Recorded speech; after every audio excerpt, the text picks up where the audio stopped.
every day was like someone is passing. This community is still healing. It looks like it's normal, but it's not normal. I pray that through faith and support, I think that this town will heal, but it's going to take some time.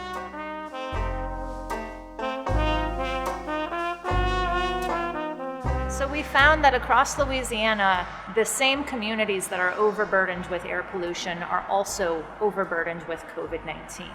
And in particular, Black communities in Cancer Alley, which is an industrialized area between Baton Rouge and New Orleans, were very hard hit by both pollution exposure and COVID-19. Well, the reason why there are so many African Americans here living right next to the chemical plants is because of the legacy of plantations.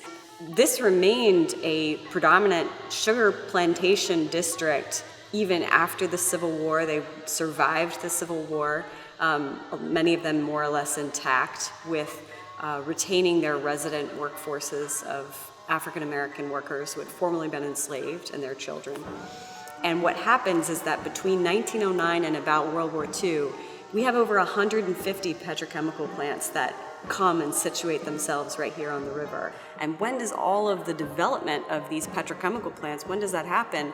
During the period of time when the people who are the majority in these parishes, the Black residents of these parishes, are denied a right to vote. So how can they have an equal say in what happens in their community? When they went into production was in 1968, 69. The thing that brought our people in the community attention to DuPont was the odors that we got from it. We didn't know anything about the health effects or anything like that. And it was unbearable what it was blowing on us. At the request of the concerned citizens of St. John the Baptist Parish, we did a study looking at COVID-19 mortality rates relative to race and air pollution levels across Louisiana. The Denka plant has been emitting chloroprene for decades, and the people living very near to that plant have been breathing that chloroprene for decades, including children at the Fifth Ward Elementary School, which is very close to the plant.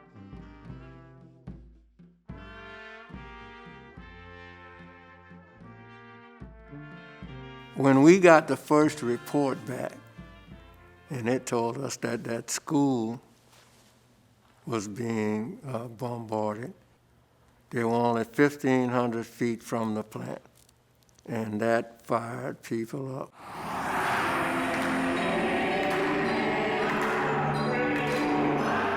And to the evil and deep-seated sin of racism throughout our world, let us pray to the Lord. You know, the community here, the people here have been here all their whole life. So health-wise, if the data that they've seen so far shows that there's high level of substance that is being put in the air, definitely we don't need a rocket scientist to tell us that maybe it's hurtful, you know, in one way or another. Today I announced three deaths. Imagine if you are the one that you have a loved one and you can't really, you know, say goodbye the way you love to. My father's name is Edward Jasmine Sr. My mother's name is Diane Adams Jasmine. Two of the most resilient parents. They were born and raised here in St. John the Baptist Parish Reserve, Louisiana. Collectively, they were married for 42 years. My mother was a nurse, so she went into the homes of patients, which I believe that's where she contracted the COVID virus. We had a Monday night service here. We want to continue to pray for all those who've been families who've been affected by the coronavirus. People who have died and all the things that's going on around us is amazing. We are in Louisiana. You just can't believe 70% of the people who are dying are African American. And that's when I looked at my parents, specifically my mother. She looked a bit worn, as though she worked all day. It's like a look in her eyes that something was not right. And that Sunday evening, they were admitted. My dad had a fever, and my mother had complications breathing. And on April 10th, they both transitioned 4 hours apart from each other.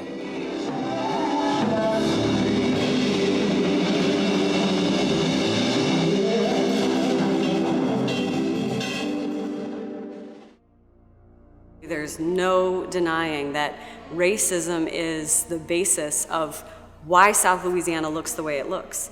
I mean, that's just the truth, right? Why are there so many African Americans here in South Louisiana in the first place?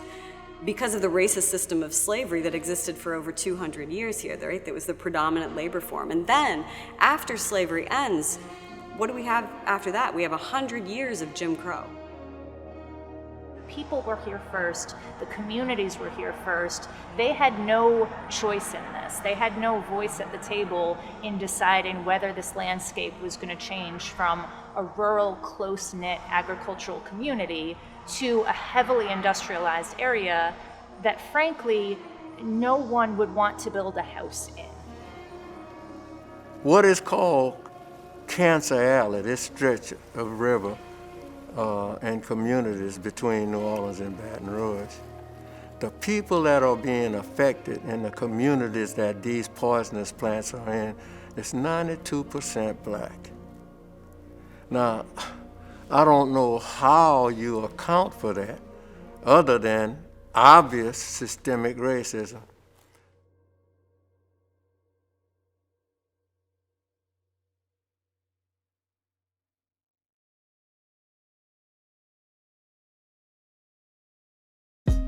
Hey, thanks for watching. If you like this video, check out these other videos from USA Today to stay up to date with all the latest news.